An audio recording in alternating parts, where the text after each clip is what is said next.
16ನೇ ಶತಮಾನದ ಹೊತ್ತಿಗೆ ವಿವಿಧ ಲೋಹಗಳು ಇತರ ವಸ್ತುಗಳ ವಿವರ ನೀಡುವ ಅನೇಕ ಪುಸ್ತಕಗಳು ಪ್ರಕಟಗೊಂಡವು. ಮೂಲ ವಸ್ತು ಒಂದೇ ಎಂದಿದ್ದ ಅರಿಸ್ಟಾಟಲನ ದೈವಿಕ ದ್ರವ್ಯದ ಕಲ್ಪನೆಯನ್ನು ಅಲ್ಲಗಳೆಯುವ ಸಹಜ ವಾತಾವರಣ ನಿರ್ಮಾಣವಾಗಿ ಬಿಟ್ಟಿತು. 1647ರಲ್ಲಿ ಫ್ರಾನ್ಸ್ ದೇಶದ ಪಿಯರ್ ಗಸಂಡಿ ಎಂಬಾತ ಒಂದು ಪುಸ್ತಕವನ್ನು ಪ್ರಕಟಿಸಿ ಅರಿಸ್ಟಾಟಲನ ಕಲ್ಪನೆಗಳನ್ನು ಧೈರ್ಯದಿಂದ ಸರಿಪಡಿಸಿ ಡೆಮಾಕ್ರಿಟಸನ ಪರಮಾಣುವಾದವನ್ನು ವಿಸ್ತರಿಸಿದ. ರಾಬರ್ಟ್ ಬಾಯ್ಲ್ ಎಂಬಾತನು ಇದೇ ವೇಳೆಯಲ್ಲಿ ಅರಿಸ್ಟಾಟಲನ ವಾದವನ್ನು ಖಂಡಿಸಿ ಪ್ರತಿಯೊಂದು ಮೂಲ ವಸ್ತುವಿನಿಂದ ಮತ್ತೊಂದನ್ನು ಪಡೆಯಲು ಸಾಧ್ಯವಿಲ್ಲ ಎಂದು ಸಾರಿದ.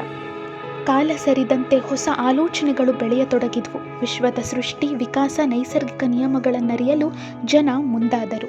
ಇಂಥದಕ್ಕೆಲ್ಲ ಬಳಸಲು ವೈಜ್ಞಾನಿಕ ಉಪಕರಣಗಳ ತಯಾರಿಕೆ, ಸಂಗ್ರಹ ಅಲ್ಲಲ್ಲಿ ಕಂಡುಬಂದು. ಮುಂದಿನ ಭಾಗದಲ್ಲಿ ಆಧುನಿಕ ಪರಮಾಣುವಾದದ ಬಗ್ಗೆ ತಿಳಿಸ್ಕೊಡ್ತೀನಿ.